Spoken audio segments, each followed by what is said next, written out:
Assalamualaikum warahmatullahi wabarakatuh. Kami dari kelompok 8 akan mempresentasikan hasil diskusi dari kelompok kami.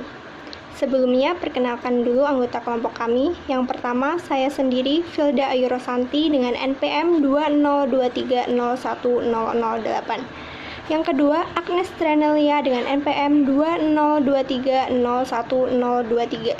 Yang ketiga, Ingki Adatun N dengan NPM 202301038. Yang keempat, Siti Julaika dengan NPM 202301051. Dalam presentasi kali ini, kelompok kami akan membahas 4 subbab. Yang pertama ada ilustrasi siklus akuntansi, yang kedua tahun fiskal, yang ketiga modal kerja, dan yang keempat rasio lancar. Ilustrasi siklus akuntansi. Pengertian siklus akuntansi. Siklus akuntansi adalah suatu proses penyediaan laporan keuangan perusahaan untuk suatu periode waktu tertentu. Siklus ini dimulai dari terjadinya transaksi sampai penyiaran laporan keuangan pada akhir suatu periode. Langkah yang pertama adalah menganalisis dan mengidentifikasi bukti transaksi. Bukti transaksi merupakan salah satu dokumen asli yang menjadi alat untuk merekam semua transaksi yang terjadi. Dengan adanya bukti transaksi bisa menjadi sebuah bukti yang autentik terjadinya sebuah transaksi. Bukti transaksi tersebut antara lain yaitu faktur, nota, kwitansi, dan cek yang menjadi bukti transaksi dalam perusahaan. Kemudian setelah menganalisis bukti transaksi, kita membuat jurnal. Jurnal sendiri adalah alat yang digunakan untuk mencatat transaksi perusahaan yang dilakukan secara kronologis, dengan menunjukkan akun yang harus didebet dan dikredit beserta jumlahnya masing-masing. Jurnal dibagi menjadi dua, yaitu jurnal umum dan jurnal khusus. Jurnal umum adalah sebuah jurnal yang digunakan untuk mencatat segala jenis transaksi keuangan dalam suatu bisnis pada periode tertentu. Sedangkan jurnal khusus merupakan jurnal yang dikelompokkan secara khusus sesuai dengan jenis transaksinya. Setelah itu, kita mempostingnya ke dalam buku besar. Buku besar adalah alat yang digunakan untuk mencatat perubahan-perubahan yang terjadi pada suatu akun yang disebabkan karena adanya transaksi keuangan. Setelah memposting ke dalam buku besar, selanjutnya kita menyusun neraca saldo. Neraca saldo adalah sebuah neraca yang berisi mengenai informasi saldo dari seluruh akun yang ada dalam sebuah laporan keuangan. Selanjutnya adalah jurnal penyesuaian. Jurnal penyesuaian adalah jurnal yang biasanya dibuat pada akhir periode akuntansi untuk mengalokasikan pendapatan maupun pengeluaran untuk suatu periode akuntansi untuk perubahan-perubahan saldo di dalam akun sehingga nantinya akan mencerminkan nilai saldo yang sebenarnya. Setelah membuat jurnal penyesuaian, langkah selanjutnya adalah membuat neraca saldo yang setelah disesuaikan. Neraca saldo yang telah disesuaikan adalah daftar dari semua akun dan saldo yang terkandung dari buku besar setelah entry penyesuaian untuk periode akuntansi diposting. Setelah membuat neraca saldo yang telah disesuaikan, selanjutnya kita membuat laporan keuangan. Secara umum, laporan keuangan adalah berkas yang berisi pencatatan uang. Maksudnya adalah laporan yang berisi segala macam transaksi yang melibatkan uang, baik transaksi pembelian maupun penjualan dan kredit. Biasanya, laporan ini dibuat dalam periode tertentu. Kemudian, jurnal penutup. Jurnal penutup adalah jurnal yang dibuat pada akhir periode akuntansi untuk menutup akun-akun nominal sementara. Akibat penutupan ini, saldo akun-akun tersebut akan menjadi 0 pada awal periode akuntansi. Akun yang ditutup adalah akun nominal dan akun pembantu modal. Setelah membuat jurnal penutup, selanjutnya kita membuat neraca saldo setelah penutupan. Neraca saldo setelah penutupan adalah neraca yang dibuat setelah penutupan dengan tujuan untuk memastikan bahwa jurnal saldo yang ada di buku besar benar-benar seimbang atau balance. Pencatatan neraca saldo setelah penutupan ini penting dilakukan sebelum melakukan pencatatan di tahap berikutnya. Pengertian tahun fiskal. Tahun fiskal adalah periode 12 bulan atau 1 tahun yang digunakan pemerintah atau perusahaan untuk laporan dan penganggaran keuangan. Tahun fisikal sering digunakan pada akuntansi untuk menyiapkan laporan keuangan. Fisikal merujuk pada periode 12 bulan, tetapi memiliki arti yang berbeda, karena setiap bisnis memiliki tahun fisikal atau tahun keuangan. Tahun fisikal. Tahun fisikal Microsoft tidak sama dengan tahun fisikal kalender, yaitu dimulai pada 1 Juli dan berakhir pada 30 Juni. Yang dimaksud 1 Juli adalah 1 Juli tahun kemarin dan berakhir pada 30 Juni tahun ini. Tahun fisikal Facebook dengan sempurna mengikuti tahun fisikal kalender yang berakhir pada 31 Desember dan berawal pada Januari. Bagian 3. Modal kerja. Modal kerja atau working capital adalah modal yang digunakan untuk membiayai seluruh kegiatan perusahaan agar usaha berjalan sesuai dengan rencana yang telah dibuat.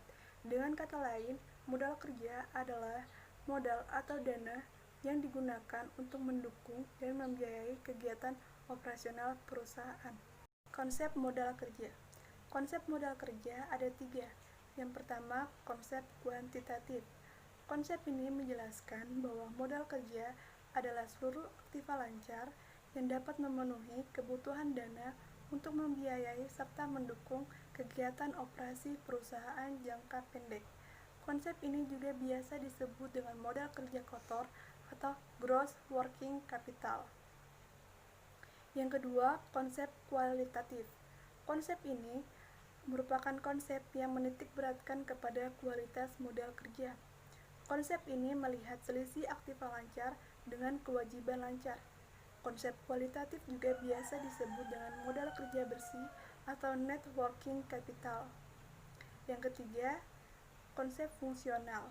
Konsep fungsional lebih menekankan kepada fungsi dana yang dimiliki perusahaan dalam memperoleh laba. Ini artinya, sebagian dana yang dimiliki dan digunakan perusahaan hanya untuk meningkatkan laba. Semakin banyak dana yang digunakan untuk modal kerja, maka laba yang diinginkan dan diharapkan juga akan semakin meningkat. Fungsi modal kerja berfungsi untuk memenuhi kebutuhan likuiditas perusahaan, berfungsi untuk memenuhi kewajiban perusahaan agar tepat pada waktunya, berfungsi untuk memungkinkan perusahaan memperoleh tambahan dana dari para kreditor. Hal ini dapat dilakukan apabila rasio keuangannya memenuhi persyaratan.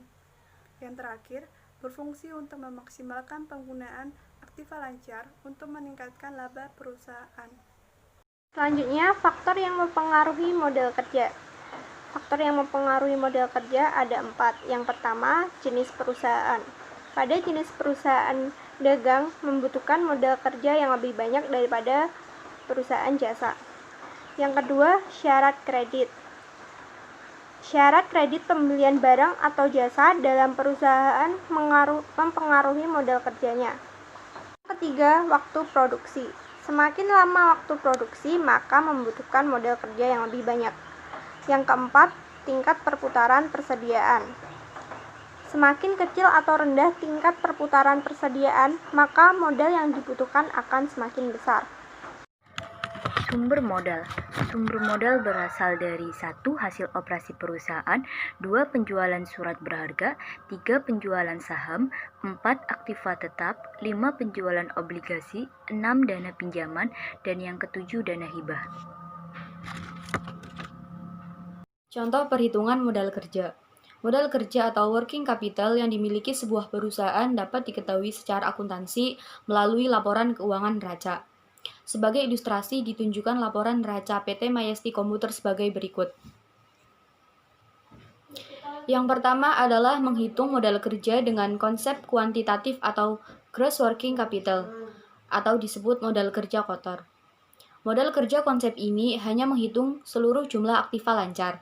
Dalam laporan neraca PT Mayesti Komuter, sudah terdapat total aktiva lancar yaitu sebesar Rp219.310.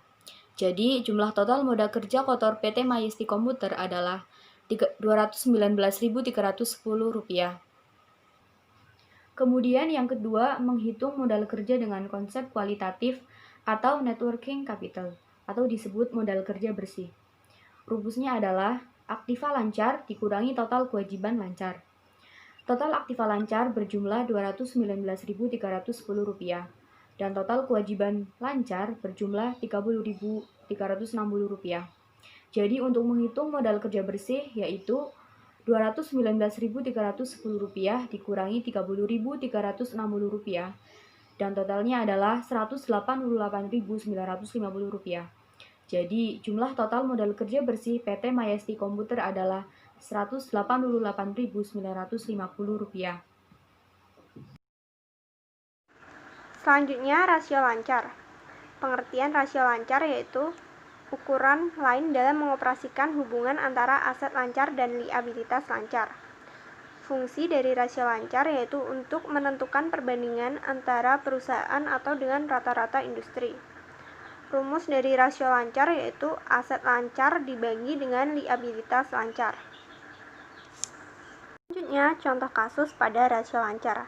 Di sini disajikan tabel yang memuat 3 perusahaan. Yang pertama ada PT Indofood Sukses Makmur, yang kedua PT Nippon Indosari Korpindo, yang ketiga PT 3 Pilar Sejahtera Food.